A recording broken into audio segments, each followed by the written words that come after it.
سلام يا أحباب، كما عدتم عليا دائما أحل لكم المشاكل بالنسبة للذين يعانون من الأفعال المنعكسة، وهذا عانيت منه أنا كذلك. بالنسبة للأفعال المنعكسة هي الأفعال التي يفعلها الفعل الذي يفعله الشخص بنفسه. لديها في بعض الأفعال لديها الصيغة العادية. نعطيكم مثلا بحال زفيلياري أو زفيليارسي. ستلاحظون في النطق باللغة العربية الفرق فين كاين. زفيلياري هي يوقظ، هو يوقظ الشخص الآخر، هذا يوقظ. ولكن زفيليارسي يستيقظ. زفيليارسي يستيقظ، يعني الفعل يعود عليه. أعطيكم مثلا ماتري كذلك. ماتري هي يضع، وعندما أقول ماترسي هي يضع نفسه في أمر ما، يضع نفسه. أعطيكم مثال آخر، مثلا فيستيري. فيستيري ولا فيستيري هي يلبس، هو يلبس شخصا آخر، ولكن فيستيرسي هي هو يلبس، هو يلبس. أعطيكم مثال لكي تفهموا أكثر. أعطيكم مثلا io mi sveglio presto la mattina، أنا أستيقظ مبكرا. ولكن عندما أقول مثلا io sveglio i bambini، أنا أوقظ الأطفال. فهمتم؟ يعني أوقظ الأطفال، لا أفعل ذلك الفعل لنفسي.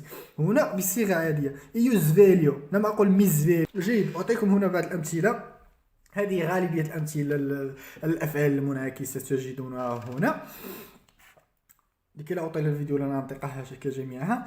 المهم، الحالة الثانية التي يستعمل فيها الفعل المنعكس هي الفعل الذي يحدث بين اثنين، بين شخصين أو أشخاص.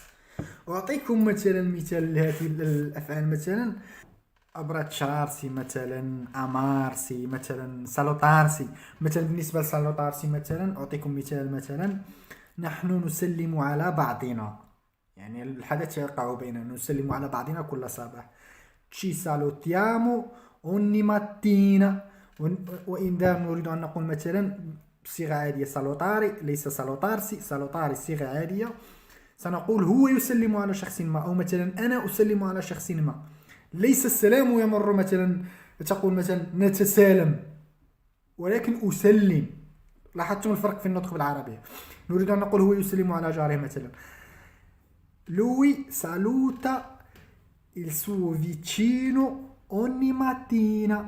المهم، هناك حالة عندما مثلا يلتقي فعل عادي مع فعل منعكس. بطبيعة الحال الفعل العادي يكون يسبق يصرف، والفعل المنعكس يوضع كما هو. ولكن هناك حالة، يا إما أن تضع مثلا أعطيكم مثلا علي مثلا ألبس، يجب علي أن ألبس مثلا. يجب علي هي أنا ديفو فيستيرمي، أو مي ديفو فيستيري، مي ديفو فيستيري. جيد. ولا هو مثلا هو نريد أن نقول هو أو أنت مثلا يجب عليك أن تلبس. جيد. تي ديفي كذلك الفعل العادي أو الصيغة العادية لفعل مع الفعل المنعكس يتغير تصريفه. ديفي، تي ديفي أنت، تي ديفي فيستيري، أو ديفي فيستيرتي، ديفي فيستيرتي. جيد. لم يتبقى لدينا سوى صيغته في الماضي البسيط، الباساتو بروسيمو. الباساتو بروسيمو قلنا بأن الفعل المنعكس في فيديوهات سابقة، حاولوا أن تشاهدوها، أنه يستخدم الفيرب اسيري كفعل مساعد مع الأفعال المنعكسة. جيد، هذا مشكل محلول. إذا بالنسبة للتصريف يبقى الشكل العادي، ما يضاف فقط أي أفعال مثلا كانت مع الصيغة العادية تؤخذ مثلا فيرب افيري، عندما يكون فعل منعكس يصبح فيرب اسيري، ويضاف كذلك كما قلنا مي تي سي تشي في. أعطيكم مثلا وكذلك صيغة التذكير والتأنيث والجمع والمفرد. نعطيكم مثلا مي سونو لافاتو، أنا إذا اغتسلت. ولا بنت تقول مي سونو لافاتا. وكذلك في الجمع مثلا سي سونو، سي هم، سي سونو لورو، سي سونو لافاتي. لافاتي بالنسبة للمؤنث، وإي في الأخير بالنسبة للمذكر. لافاتي لورو سي سونو لافاتي.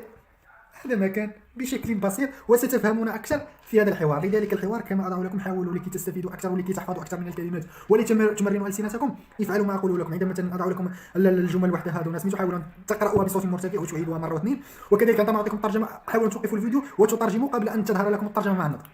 أتمنى أن تكونوا استفدتم. أدعكم مع الحوار. Ciao Giovanna, ti trovo bene, sembri ringiovanita.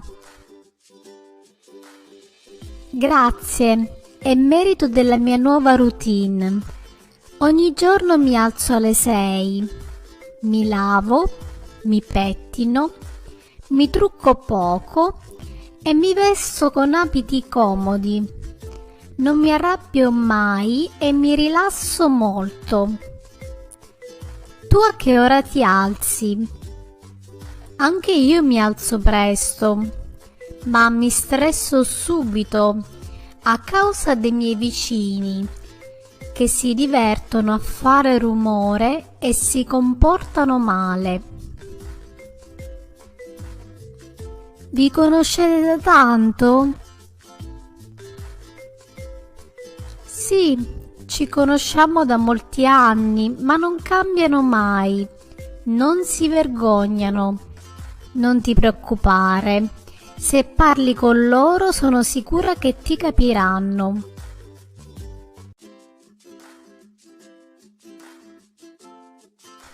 Ciao Giovanna, ti trovo bene, sembri ringiovanita. Grazie, è merito della mia nuova routine. Ogni giorno mi alzo alle 6, mi lavo, mi pettino, mi trucco poco e mi vesto con abiti comodi.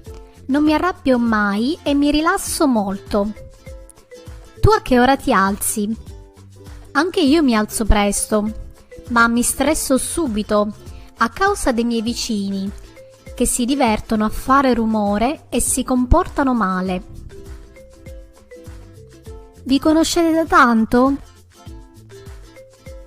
Sì, ci conosciamo da molti anni, ma non cambiano mai. Non si vergognano.